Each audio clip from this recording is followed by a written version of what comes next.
नमस्कार। आज आपण बकराच्या पायाची भाजी बनवणार आहे। हे बघा बकराचे पाय,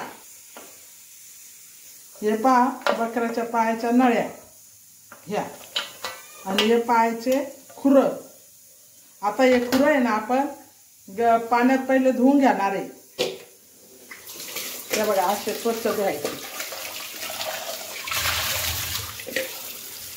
आता हे धुतले, त्याच्यात थोडंसं पाणी ठेवलंय। हा बायाच्यात एवढं पाणी ठेवलंय। आपण हे गॅसवर गरम करायला ठेवणार, कारण याच्यातले ते सगळे घाण आणि मीठ टाकणार थोडंसं बरं का त्या पाण्यात। आता ते खुरा उकळत आहे ना गरम पाण्यामध्ये, तर आता हे तोपर्यंत हे पाय आहे ना हे नळ्या हे धुवून काढते। बघा असं स्वच्छ धुवायचा अशा।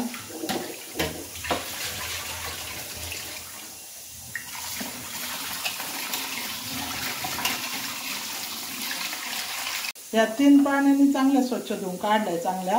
त्या बघा सगळे घाण काढले, ते चिलबट चालबट हे सगळे हवाई स्वच्छ झाले। आता याच्यात आपण हा कांदा, एक थोडंसं मीठ आणि हळद याच्यात टाकणार, थोडंसं तेल,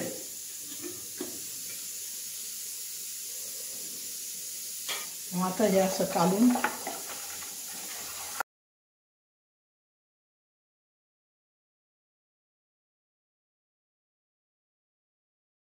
आता हे खुरं उकळून घेतले पा। हवा असे गरम गरम उकाळे, हवा हे पाणी असं फेकून द्यायचं आणि त्यांना गार पाणी टाकायचं बरं का, लगेच असे टाकायचे पाटा किंवा ताटली। आता हे टाकले ना आपण, तर आता याचे पाक कसे नकडे उडात्या हवा। असं काही जड नसलं तर कशाने काय ना असं जड घ्याने हवा हवा पाक असं निघलं लगेच।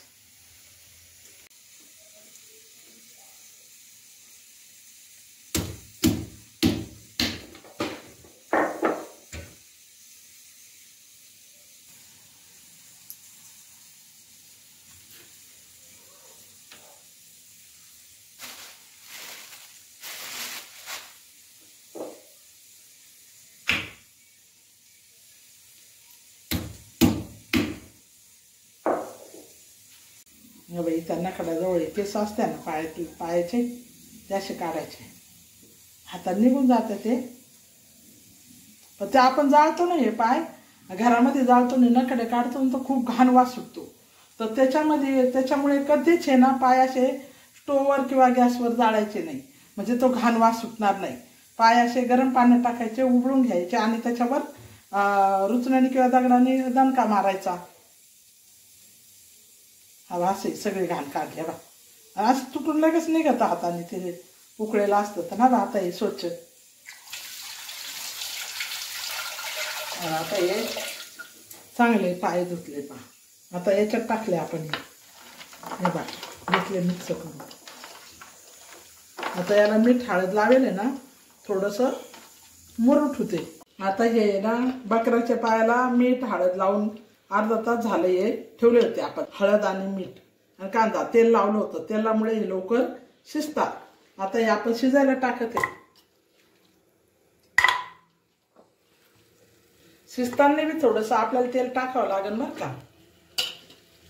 1 तांब्याभर पाणी द्यायचं सोडून असं, आणि असं थोडंसं तेलाची धार टाकायची। हा बाई अशी तेलाची धार टाकायची। आता आपण आहे ना कुकरचं झाकण लावून आणि 7-8 शिट्ट्या चांगल्या काढून। हा आता बोकड्याच्या पायाचा मसाला, हे आपण सर्वप्रथम खोबरं भाजून घेतलंय, हे थोडे धने आणि ह्या चवीनुसार 2 मिरच्या आणि थोडीशी कोथिंबीर, हा अर्धा लसणाच्या पाकळ्या आणि हे अद्रकचा आल्याचा तुकडा, हे थोडं मीठ। आता आपण प्रथम खोबरं ठेचून घेणार असं, त्याच्यानंतर अद्रक ठेचून घेणार। आता हे अद्रक ठेचल्यानंतर आपण हे सर्व मसाला असा याच्यावर टाकणार। आणि आता जो आपण खसा वाटणार, हा मसाला पायाच्या भाजीला असा खूप चांगला लागतो। हे बघा, आता हा झाला बकऱ्याच्या पायाचा मसाला। मसाला असा गोळा करायचा, जो आपला मसाला।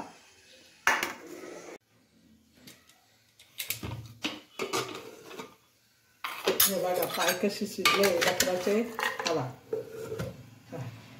किती शिजले पाय, ह्याच्यात असे इतके बारीक शिजले, छान शिजले हे चांगले। आता आपण याची भाजी बनवणार आहे। आता बघा आपण 2-3 उबळ्या तेल टाकायचं, तुम्हाला ज्याप्रमाणे टाकायचंय ना ते तुम्ही टाकायचं, तुम्हाला जेवढं लागतं तेवढं। आता मी 2 उबळ्या टाकणार आहे। त्याच्यात कढीपत्ता टाकलाय, कढीपत्ता असं चांगला घेऊन द्यायचा, म्हणजे कसं चांगला वास येतो। आता आपण चवीनुसार ज्याला जेवढी लागते तेवढी तिखट मिरची टाकायची लाल, म्हणजे तरी येते याने आणि चांगली, म्हणजे लय तिखट बी नाही, तुम्हाला जशी लागेल तशी तिखट लागू हे। थोडा यो मसाला टाकायचा। आता यो मसाला टाकायचा। आता याच्यात आहे ना आपण लाल मिरची टाकली आहे आणि जे वाटण केलं ते आणि मटन मसाला टाकलाय। आता हे गदा गदा आपण हे शिजवतोय, म्हणजे हा मसाला चांगला शिजला गदा गदा, म्हणजे मग याच्यावर तरी येईल। तरी आल्यानंतर मग हे पाय सोडायचे, त्याच्यात टाकायचे।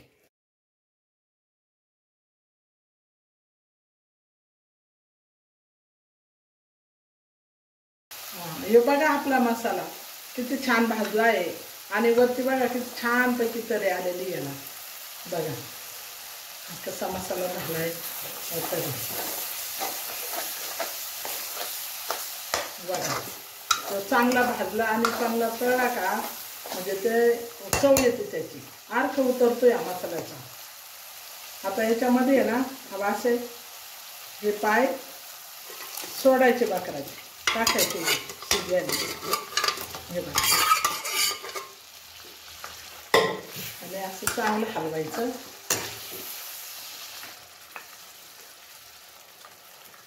थोडंसं पाणी टाकायचं मसाल्याचं,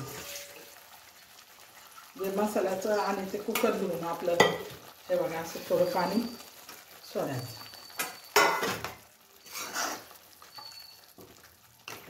त्याला चांगलं असं उकळू द्यायचं जरा खळखळा, म्हणजे चांगलं उकळलं म्हणजे वरती तरी बी येते आणि भाजी बी छान लागते आणि चविष्ट लागते, चव येते। आता बघा ही आपली भाजी कशी गदगदा शिजली आणि अशी कोथिंबीर अशी सोडायची, हे टाकल्यानंतर वास बी खमंग येतो। असे हलवून घ्यायची म्हणजे ती शिजते बी, वास बी खूप छान। हे बघा आपले पाय, बोकड्याच्या पायाची भाजी बघा झाली, बघा कशी तरी आलेली आहे आणि असं वाटतं किती खावा आणि खूप छान लागते, याने कंबर वगैरे दुखत नाही। आता हा गॅस बंद करून टाकते, भाजी बघा कशी झाली आहे, लाईक करा म्हणजे दुसरी परत भाजी टाकायला। हे बघा आता आपल्या ह्या पायाची, बकऱ्याच्या पायाची भाजी झणझणीत आणि एकदम टेस्टी अशी तयार झालेली आहे। जर माझा हा व्हिडिओ आवडला असेल तर लाईक करा, म्हणजे पुढचा व्हिडिओ मी दुसरा घेऊन येते।